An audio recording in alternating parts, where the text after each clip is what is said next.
मैंने जम्मू कश्मीर का खास करके, क्योंकि आप लोग ने उसको भुगता है और पिछला इलेक्शन आप ठीक से जानते हैं। मैं दर्शकों को एक चीज बता दूं, जो अफरीदा जी बता रही थी कि 35 कंस्टिट्यूंसीज थी जो अब घट के 23 रह गई मुस्लिम बाहुल। अ, असम में मुस्लिम पॉपुलेशन 2011 के सेंसस के हिसाब से 34% है। तो वो एक साइजेबल वहां है।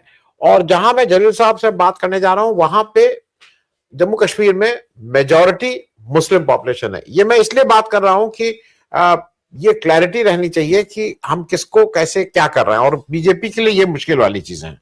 मैं ये भी दर्शकों को बता दूं कि बीजेपी जो पिछले लोकसभा चुनाव हुए थे, वेस्ट बंगाल के एक आदमी को कहा जाता था, लेकिन वो तो हिंदू नाम था, वो हिंदू था, मुस्लिम टाइटल लगता था देखने से कि जैसे वो है। जलील राठौर साहब का, अगर राठौर सिर्फ कोई बोलेगा तो उनको एक उसमें लगेगा कि ये हिंदू है। लेकिन मैं इसलिए कह रहा हूं कि एक ऐसी पार्टी जो जीरो लोगों को अपना जो उम्मीदवार बनाती है, जो अपनी अपने केंद्र में अपनी सरकार में जीरो मंत्री बनाती है, और एमपी तो छोड़ ही दीजिए, और जो अपने 30 लोगों की कैबिनेट में केवल 2 महिलाएं रखी है।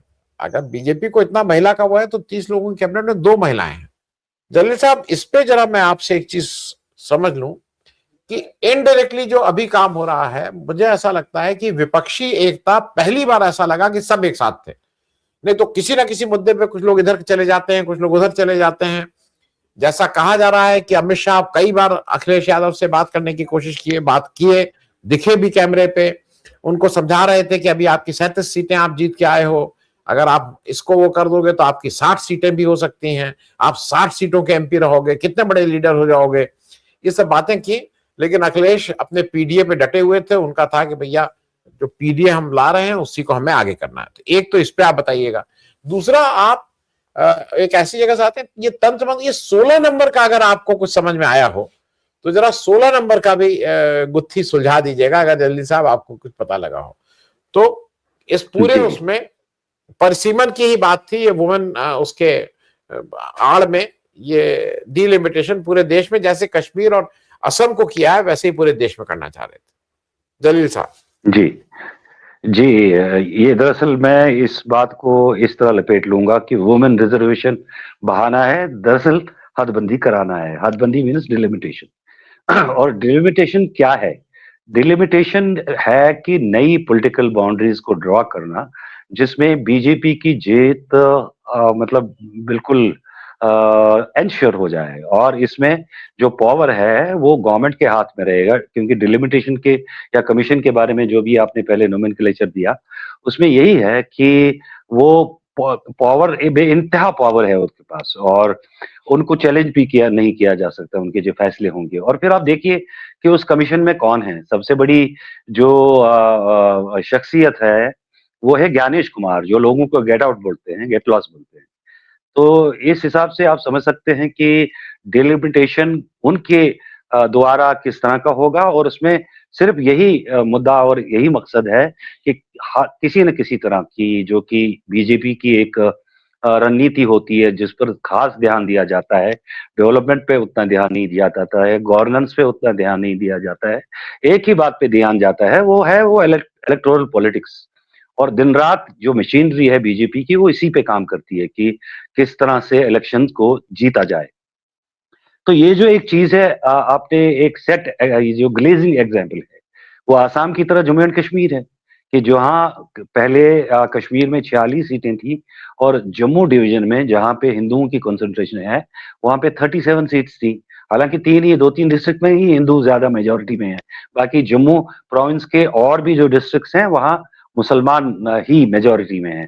तो जम्मू को 6 सीटें देके वहां पे 43 सीट्स कर दिया गया, और कश्मीर डिवीजन जो कि आबादी के लिहाज से भी बड़ा है, वहां पे सिर्फ 1 सीट बढ़ा दी गई, लेकिन फिर भी उसके नताइज जो है वो एज डिजायर्ड नहीं निकले उनके लिए, और आज यहाँ नेशनल कॉन्फ्रेंस रूल करती है, डिस्पाइट द फैक्ट दैट जो बीजेपी डोमिनेटेड एरियाज हैं या डिस्ट्रिक्ट्स हैं जम्मू में, those were swept by BJP, but still they couldn't do what they aimed, what was their aim to do. वो उनको मुद्दा मकसद हासिल नहीं हुआ।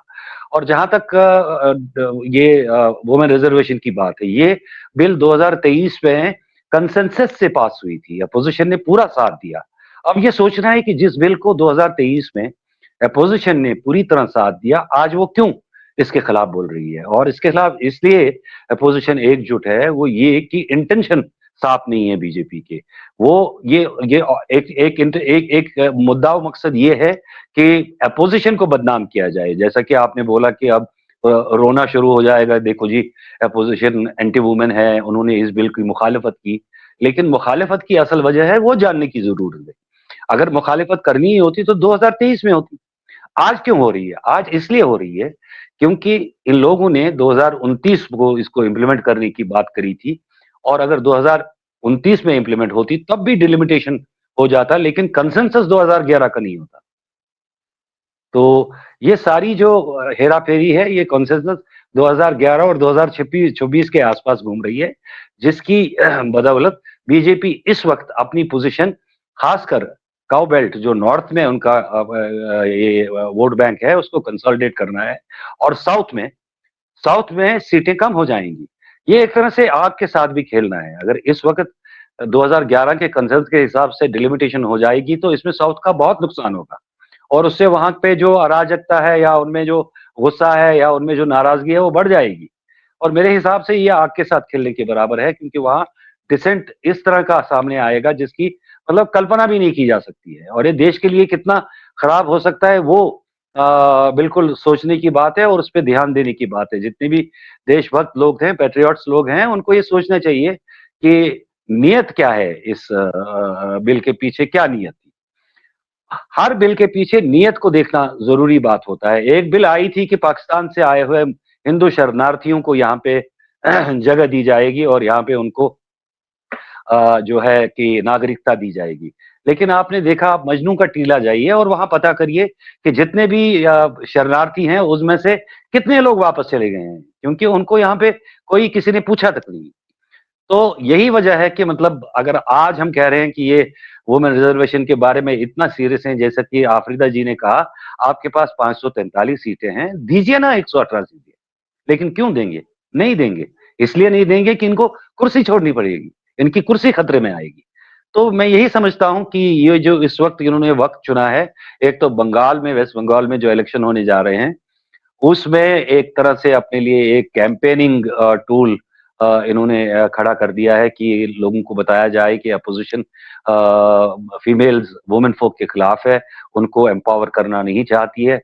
ये एक इलेक्टोरल वो इनके पास एक वो नारा आएगा और इस पे वो कैंपेन करेंगे। और दूसरा ये कि ओवरऑल नेशनल लेवल पे अपोजिशन को बदनाम करना है। लेकिन यहाँ पे हम जैसे लोगों की, और जो ब्रॉड माइंडेड लोग हैं और जो ये समझते हैं कि what is lying below the belly, लंगोट के नीचे क्या छुपा है, वो उसको उजागर करने की जरूरत है कि असल में इस बिल का मकसद क्या है। इस बिल में बिल्कुल भी नहीं बीजेपी का नियत साफ है, उसकी नियत इलेक्टोरल पॉलिटिक्स पे लगी हुई है, और इसमें औरतों का कोई हित नहीं है।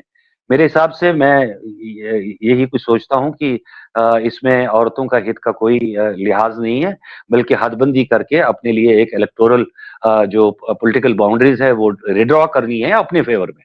और इसमें इस वक्त शायद किसी हद तक जो कमीशन में जुडिशरी का उनसर हो, या जो इलेक्शन कमीशन का रोल है उसमें, वो आप देख ही रहे हैं कि जो एसआईआर हुआ वो किस तरह हुआ और कैसे हुआ, और उसमें किस किस तरह से खेला किया गया। तो आप समझ सकते हैं कि हदबंदी यानी कि डिलिमिटेशन में प्लान्स क्या होंगे। ये पूरा बना होता है, इनका पूरा जो चार्ट होता है ना, जो इनका वो क्या कहते हैं कि एक तरह से जो काम करने का, या किसी भी चीज को ये जो लेके आते हैं उसमें आगे किस तरह से काम करना है, वो पूरा इन्होंने सोच समझ के किया होता है। उसमें काफी काम किया होता है, उसमें काफी मगजमारी की होती है, और उनको पता होता है कि हमने क्या करना है और इससे हमें क्या हासिल होगा। लेकिन बहरहाल इस वक्त अपोजिशन ने ये ख्याल किए बिना कि हमारी इससे थोड़ी पॉलिटिकल लॉस भी हो सकता है, लेकिन उन्होंने ओवरऑल देश के हित में ये काम किया है, जो इसको बड़ी मुखरता के साथ इसको अपोज किया है। और इसमें अगर आप देखेंगे राहुल गांधी का जो 16 नंबर का है, वो इसमें कई कई जगहों पे वो फिट आता है। जैसे कि एप्स्टीन फाइल्स में भी 16 बार नाम आया है प्रधानमंत्री जी का।